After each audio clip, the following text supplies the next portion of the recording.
Dear students, मैं हूं मुदिता और आप सभी का स्वागत है मुदिता आईएएस वॉरियर्स में। क्लास 9th हम वर्कशीट नंबर 71 पे पहुंच चुके हैं और आज हम वर्कशीट 71 सॉल्व करने वाले हैं और ये वर्कशीट आपको 23 दिसंबर 2020 के लिए प्रोवाइड की गई है। सो आज हम एक न्यू चैप्टर पढ़ेंगे। यह आपका बायोलॉजी में चैप्टर आता है, why do we fall ill. तो जो क्राइटेरिया देश में चल रहा है, जो सिनेरियो देश में चल रहा है, उस प्रोस्पेक्टिव से और पूरे वर्ल्ड के प्रोस्पेक्टिव से ये चैप्टर बहुत इंपॉर्टेंट हो जाता है, क्योंकि कोविड 1 साल से आप कोरोना देख रहे हैं, तो इसमें हमारा हेल्थ का रिक्वायरमेंट और हेल्थ की इम्पोर्टेंस और भी बढ़ जाती है। हेल्थ एंड इट्स इम्पोर्टेंस, ये हमारा चैप्टर का नाम है। इस चैप्टर को हम डिस्कस करेंगे, सारे प्रोस्पेक्टिव को समझेंगे और उसके बाद क्वेश्चंस को सॉल्व करेंगे। तो आप केवल क्वेश्चन आंसर मत किया करिए कि जो वर्कशीट में आए बस 4 क्वेश्चन सॉल्व कर लिए एंड आपका हो गया डन। जो आपको ये पढ़ाया जाता है, बहुत अच्छे से आपके लिए ये तैयार किया जाता है, क्लास तैयार किया जाता है। आपको जो इसमें डायग्राम्स दिए जाते हैं, टॉपिक्स दिए जाते हैं, वो 3-3, 4-4 पेज के टॉपिक को समराइज़ करके एक टॉपिक आपके लिए बनाया जाता है कि आप कम पढ़कर ज़्यादा ग्रैब कर सकें। तो ये एक्सपर्ट टीम बनाती हैं, टीचर्स बनाते हैं आपके लिए। तो इसको बेटा बहुत कम आपको पढ़ने को दिया जा रहा है, जितना दिया जा रहा है उसको अच्छे से समझिए और अच्छे से पढ़ने की कोशिश करिए। चलिए शुरू करते हैं। रोज़ ज्ञान पहले क्वेश्चंस करते थे, आज जिज्ञासा क्वेश्चन करेंगी और ज्ञान हमारे रिप्लाई करेंगे। ज्ञान, These days so many healthy people are getting infected by corona. What can be reason for this? देखिए, अब ये आपकी लाइन में, आपकी बुक में ये लाइन तो होगी नहीं, पर ये चैप्टर आपके लिए डिज़ाइन किया गया है, इसलिए इस तरीके का क्वेश्चन इसमें ऐड किया गया है। तो ये पूछ रही हैं और आपके माइंड में भी ये क्वेश्चन हिट करना चाहिए कि these days many people are getting infected. आजकल बहुत सारे पीपल इन्फेक्ट हो रहे हैं और क्या कारण है कि वो इन्फेक्टेड हो रहे हैं, ठीक है। और ऐसा वो पर्सन जो इन्फेक्टेड हो रहे हैं वो भी हेल्दी हैं, तो वो क्यों इन्फेक्टेड हो रहे हैं। अब देखो हमारे जो छोटे से ज्ञान हैं वो किस तरीके से रिप्लाई करेंगे। जिज्ञासा दीदी, Covid is spreading due to 2 reason, weak immunity and carelessness. ये कह रहे हैं देखिए कोरोना 2 वजह से फैलता है, एक तो कमज़ोर immunity and second is carelessness. तो देखिए कुछ बच्चे, कुछ लोग जो केयरलेस होते हैं, केयरलेस का मतलब क्या है, आपको पता है मास्क पहनना है फिर भी आपने नहीं पहना, आपको पता है हाथ सैनिटाइज़ करना है फिर भी आपने नहीं किया, बाहर गए और खा लिया बिना हाथ सैनिटाइज़ किए हुए, और आपको 6 फीट का डिस्टेंस मेंटेन करना है फिर भी आपने नहीं किया। तो ये क्या हुआ, केयरलेसनेस हुआ। दूसरा इम्यून सिस्टम, कि अगर आपका इम्यूनिटी वीक है, कमज़ोर है, आप जल्दी जल्दी किसी भी चीज़ से बीमार पड़ जाते हैं तो उससे इफ़ेक्ट होता है। अकॉर्डिंग टू WHO क्या है यहाँ पे, वर्ल्ड हेल्थ ऑर्गेनाइजेशन, WHO के अनुसार क्या होता है, health is state of being well enough to function well physically, mentally and socially. अगर आपसे कोई हेल्थ की परिभाषा बोले कि व्हाट इज़ हेल्थ, तो health is a state of being well, यानी स्वस्थ होना 3 स्तर पर। कौन कौन से, फिजिकली, मेंटली एंड सोशली। अगर आप तीनों स्तर पर फिट हैं तो आप हेल्दी हैं, अदरवाइज नहीं हैं। फिजिकली हेल्थ मतलब जो फिजिकली आपकी बॉडी नज़र आ रही है, इसमें आपको फिट होना, आपको कोई दर्द नहीं है, पेन नहीं है, कोई डिजीज़ नहीं है, तो ये क्या है, फिजिकली हेल्थ है। मेंटली, कि आप स्ट्रेस फ्री हो, कोई भी आपको स्ट्रेस नहीं है, ठीक है, कोई भी आपको स्ट्रेस आउट नहीं है, तो ये क्या हो जाता है, मेंटल हेल्थ। इसके बाद सोशल हेल्थ का मतलब क्या होता है, सोशल हेल्थ का मतलब होता है कि आप कम्युनिकेट कर पा रहे हो दूसरों से, पब्लिक को फेस कर पा रहे हो, तो ये क्या होता है, सोशल हेल्थ होता है। कई बार क्या होता है, हम सिर्फ हेल्दी को, फिजिकल हेल्थ को हेल्दीनेस बोल देते हैं या हेल्दी बोल देते हैं। अगर आप फिजिकली फिट हैं तो बोलते हैं हेल्दी हैं, बट अगर आप मेंटली या सोशली हेल्दी नहीं है तो उसको ऐड नहीं करते हेल्थ की डेफिनेशन में, तो वो इनकम्प्लीट रह जाती है। आगे देख लेते हैं। Health can not be achieved only individually as if depend on surroundings and environment. It is social responsibility to maintain cleanliness, hygiene to prevent spreading of disease like corona. तो health can not be achieve only individually, यानी health हमें केवल एक इंसान को achieve नहीं करनी है और ये केवल एक की रिस्पॉन्सिबिलिटी नहीं है, ये डिपेंड करता है हमारे पूरे सराउंडिंग पे, पूरे इन्वायरमेंट पे, क्योंकि अकेला एक आदमी हेल्दी नहीं रह सकता। अगर उसका इन्वायरमेंट सफ़र करेगा तो आसपास सब लोग सफ़र करेंगे। सके। तो ये है, एक तो आपको सफाई रखनी है, हाइजीन का ध्यान रखना है, और किसी भी डिज़ीज़ जैसे कि कोरोना की तरह कोई डिज़ीज़ है तो उसे स्प्रेड होने से बचाने के लिए, अगर जैसे कि जो स्प्रेडिंग डिज़ीज़ होती है तो जहाँ पे हमें केयर कर सकते हैं वहाँ पे हमें केयर करना चाहिए। ठीक है, अब देख लेते हैं हेल्थ की हम अलग अलग एस्पेक्ट्स देख लेते हैं। अभी हमने बात किया कि 3 स्तर पर आपको हेल्दी होना चाहिए, mental, physical and the social. Mental health का मतलब क्या होता है? The person is not under any kind of psychological stress और टेंशन। कोई भी अगर आपके पास साइकोलॉजिकल स्ट्रेस या टेंशन नहीं होता तो आप मेंटली फिट हैं। कई बार क्या होता है कि एक बंदा बाहर से बहुत हेल्दी है, बाइसेप्स हैं, जिम कर रहा है, लेकिन वो सोशली मतलब साइकोलॉजिकली फिट नहीं है। साइकोलॉजिकली उसके दिमाग में बहुत ज़्यादा स्ट्रेस चल रहा है, बहुत ज़्यादा प्रेशर, वर्कलोड। तो जो ये मेंटल हेल्थ होती है ना, ये उसको बाहर से जितना वीक करती है अंदर से उससे ज़्यादा वीक कर देती है। तो इस तरीके से भी ये भी क्या हो जाएगा, अनफिटनेस हो जाती है। ठीक है, तो जो इंसान अच्छे से नींद आ रहा है, अच्छे से सो रहा है, अच्छे से खा रहा है, उसे कोई स्ट्रेस नहीं है, तो वो मेंटली फिट है।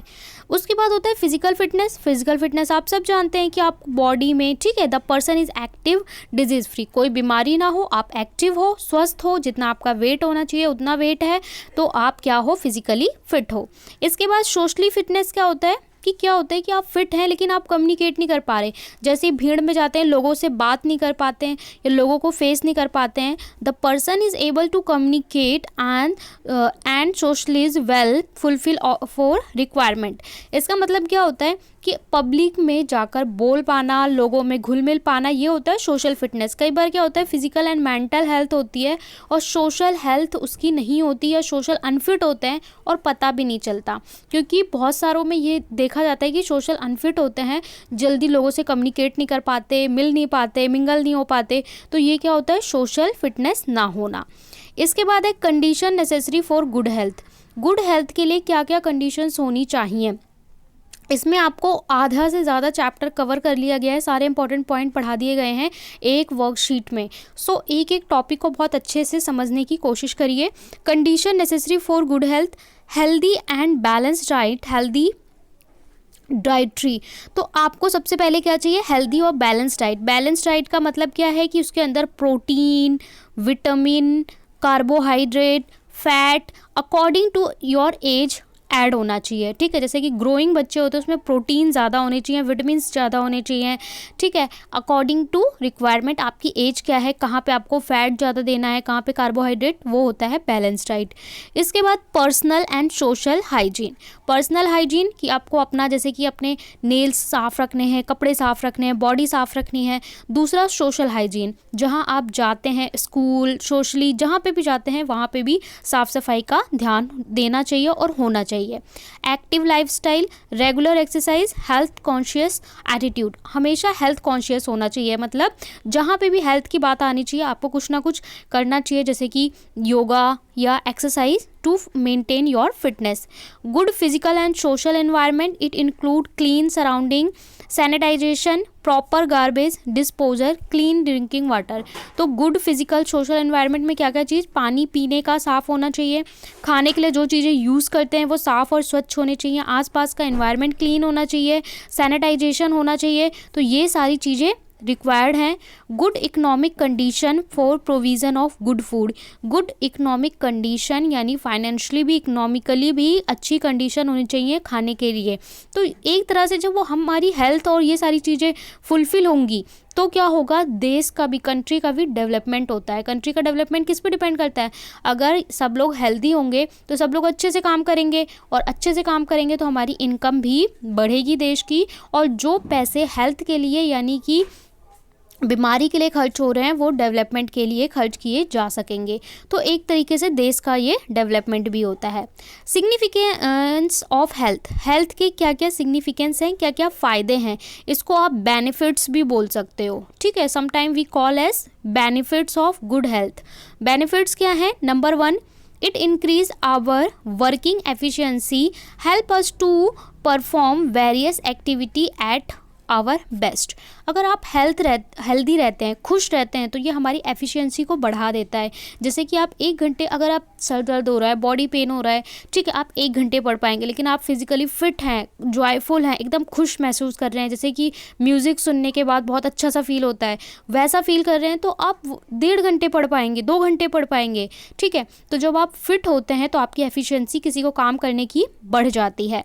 It help us to cope with social mental pressure without much difficulty. अगर आप फिट होते हैं, आपकी हेल्थ अच्छी होती है, तो आप समाज में प्रेशर भी आए, डिफ़िकल्टीज़, चैलेंजेस भी आए, तो उसको ईज़िली फेस कर पाएंगे। जैसे स्कूल में भी कई बार प्रेशर होता है आपको एग्ज़ाम का, लाइक बोर्ड एग्ज़ाम का प्रेशर समटाइम बच्चों को क्रिएट कर दिया जाता है। एक परसेंटेज सेट कर दी जाती है, आपको 98 लाना है, 95 लाना है।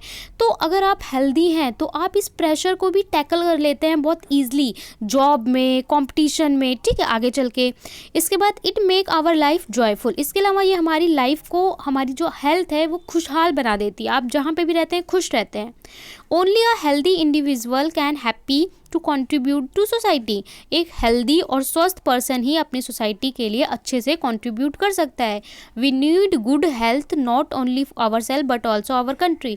हमें अपना स्वास्थ्य केवल अपने देश के लिए नहीं, बल्कि केवल अपने लिए नहीं, अपने देश के लिए भी चाहिए। मतलब हम स्वस्थ हैं तो एक तरह से हम अपने देश को सर्व कर रहे हैं, अपने देश के लिए कंट्रीब्यूट कर रहे हैं। एक टॉपिक रह गया, difference between healthy and being disease free. 2 बातें होती हैं कि आप हेल्दी हैं और आप डिजीज़ फ्री हैं। समटाइम्स हम इसको सेम समझ लेते हैं, बट ये बिल्कुल अलग है। हेल्दी होना अलग चीज़ है और बीमारी ना होना अलग चीज़ है। कैसे? Sometime a person who is not suffering from any disease might be unhealthy. कई बार क्या होता है, कोई पर्सन जो किसी बीमारी से युक्त नहीं है लेकिन फिर भी वो अनहेल्दी है, ठीक है, समझ रहे हैं कि कोई भी बीमारी नहीं है फिर भी अनहेल्दी है। कैसे? For example, if a good singer is not able to sing well despite being not sick, we can say he is not healthy. Thus meaning of health differ from person to person. तो यहाँ पे health का मतलब person to person अलग होता है, ठीक है। A musician may be having enough healthy capacity lungs which a dancer may not able to stretch body difficult poses, ठीक है। तो यहाँ पे उनका अलग है। एक डांसर के लिए बॉडी स्ट्रेच करना फिटनेस है, एक सिंगर के लिए उसका वोकल कॉर्ड अच्छा होना फिटनेस है। There are not possible for everyone but we can not that other are not healthy. In other words, being disease free does not mean person is healthy on a country. If a person is suffering from a disease then not healthy as well. देखिए, मैं आपको इसका एक simple example देती हूँ कि देखिए, एक पर्सन क्या है, हमने बोला कि वो पर्सन क्या है, हेल्दी है। एक पर्सन को मैंने बोला ए कि ये हेल्दी है, ठीक है। आपने बोल दिया ये हेल्दी है और इसको क्या है, ये सोशल नहीं है, सोशली लोगों से कम्युनिकेट नहीं कर पाता, तो एक तरह से ये हेल्दी नहीं है, ठीक है। अब एक देते हैं डिजीज़ फ्री। हेल्दी पर्सन है पर उसे कोरोना वायरस इन्फेक्ट कर देता है, ठीक है, हेल्दी है पर डिजीज़ हो जाती है, हेल्दी भी है और डिजीज़ भी है। दूसरा कि उसको डिजीज़ नहीं है और वो अनहेल्दी है। तो इस तरीके से हम ये नहीं कह सकते कि difference between healthy and being disease free, कि बीमारी ना होने का मतलब और हेल्दी होने का मतलब सेम नहीं होता है। अब देख लेते हैं आज आपको क्या क्या क्वेश्चंस दिए गए हैं। 4 क्वेश्चन दिए गए हैं। क्वेश्चन नंबर 1 में बोला है व्हाट इज़ हेल्थ और राइट इट्स सिग्निफिकेंस। 2 में बोला है how being disease free different from being healthy, explain. 3rd में बोला है are they are more requirements for a good health apart from above. और 4 में बोला है what do you mean by mental, social, emotional aspect of health, explain. सारे question मैं आपको करवाऊंगी। उससे पहले कोविड के लिए आपके लिए मैसेज है कि to wear a mask to fight against Covid. चलिए सॉल्यूशन देख लेते हैं। मैं आपसे बोला है what is health, right it's significance. तो health is state of a being well enough to function well physically, mentally and socially. Physically, mentally, socially आप वेल हैं तो आप हेल्दी हैं। सिग्निफिकेंस क्या क्या है? It increase our working efficiency and help us to perform various activity eight our best. हम कोई भी एक्टिविटी अपना बेस्ट परफॉर्म करते हैं अगर हम हेल्दी होते हैं। It helps us to cope up with social mental pressure without much difficulty, हम प्रेशर को हैंडल कर पाते हैं। It make our life joyful, और यह हमारी ज़िंदगी को खुशहाल बनाता है एक अच्छी हेल्थ। तो ये आपका कंप्लीट आंसर नंबर 1 हो गया। आगे देख लेते हैं क्वेश्चन नंबर 2।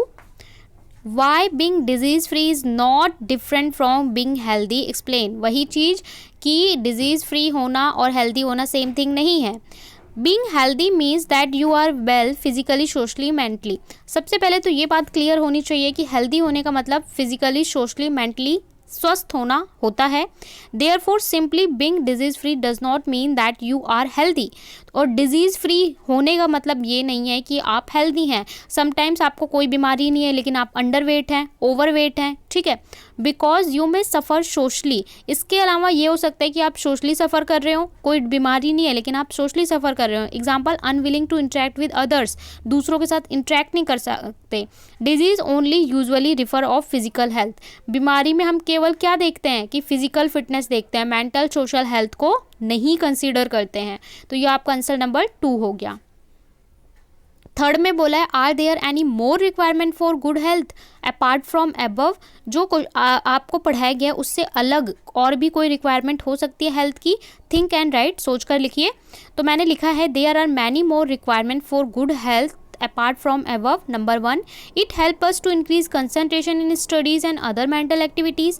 अगर आप स्वस्थ हैं तो आपका कंसंट्रेशन भी बढ़ता है स्टडी में, ठीक है, और दिमाग की जो भी आप एक्टिविटी करते हैं उसमें। Good health also contribute in our country development, देश के विकास में भी गुड हेल्थ कंट्रीब्यूट करता है। इसके अलावा और भी अगर आपको कोई पॉइंट्स लगे तो वो आप मेंशन कर सकते हैं। आगे देख लेते हैं।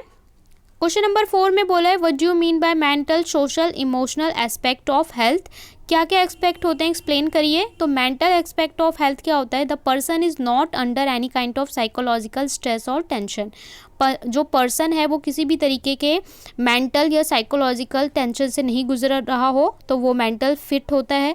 सोशल एस्पेक्ट क्या होता है, the person is able to communicate and socialise well to fulfil his requirement, लोगों से सही से कम्युनिकेट कर पाता है अपनी रिक्वायरमेंट के according. Emotional aspect of health क्या होता है, emotional health is an important part of overall health. People who are emotionally healthy are in control of thoughts, feeling and behavior. जो इमोशनली हेल्दी होते हैं वो अपने विचारों को, भावनाओं को अच्छे से कंट्रोल कर पाते हैं। समटाइम हमें पता भी नहीं होता, कई लोग इमोशनली अनहेल्दी होते हैं, बात बात पे रोना आ जाता है, इमोशंस बाहर आ जाते हैं, ठीक है, या फिर उन्हें किसी भी बात के फ़र्क ही नहीं पड़ता, उनके थॉट्स और फीलिंग कंट्रोल में ही नहीं होते, तो वो इमोशनली अनहेल्दी होते हैं। तो ये आपका आंसर नंबर 4 कंप्लीट हो गया। यहाँ से आप स्क्रीनशॉट ले सकते हैं या आप टेलीग्राम ज्वाइन कर लें, डिस्क्रिप्शन में लिंक दिया हुआ है टेलीग्राम का, वहाँ से आप मुदिता IAS वॉरियर ज्वाइन कर लें और सारे वर्कशीट का सॉल्यूशन आपको एक प्लेस पे मिल जाएंगे। साथ ही अगर आपके कोई भाई बहन UPSC या किसी अदर एग्ज़ाम की प्रिपरेशन करते हैं, ठीक है, तो आप उसे हमारा चैनल सजेस्ट कर सकते हैं। इस पे हम इंडियन पॉलिटी के वीडियोस हैं बहुत सारे, पूरी पॉलिटी कवर करवाई गई है। साथ में अगर कोई बच्चे 11th-12th के हैं और उनके पास राजनीतिक शास्त्र है हिंदी में, तो वो बच्चे भी पॉलिटीज़ के वीडियो देख सकते हैं। डिस्क्रिप्शन में लिंक मिल जाएगा या चैनल पे पॉलिटी की प्लेलिस्ट में जाएंगे, पॉलिटी मिल जाएगी, मॉडर्न हिस्ट्री मिल जाएगी, और साथ में सारी वर्कशीट्स के भी प्लेलिस्ट बने हुए हैं, वहाँ से जाके आप कर सकते हैं। यहाँ पे हमने वर्कशीट नंबर 71 सॉल्व कर ली है। आई होप आपको समझ आया होगा। वीडियो को लाइक करना, शेयर करना और चैनल को सब्सक्राइब करना बिल्कुल ना भूलें। लास्ट वर्कशीट में हमने क्वेश्चन पूछा था कि पावर की क्या यूनिट होती है। बहुत सारे बच्चों ने उसका वॉट रिप्लाई किया। जिन बच्चों ने वॉट रिप्लाई किया उन सबका आंसर करेक्ट है और उन लोगों के लिए एक बिग थम्स अप। आज आपको एक क्वेश्चन ये है कि हेल्थ में किन 3 चीज़ों को रखा जाता है, हेल्थ की डेफिनेशन में किन 3 एस्पेक्ट को रखा जाता है हेल्थ की डेफिनेशन में अकॉर्डिंग टू WHO, वो आपको कमेंट सेक्शन में मेंशन करना है। इसी वर्कशीट में हमने पढ़ा है, ध्यान से आपने सुना होगा ये सॉल्यूशन भी, तो आप अच्छे से आंसर कर पाएंगे। मिलते हैं नेक्स्ट वर्कशीट में, तब तक के लिए पढ़ते रहें और अपना ध्यान रखें।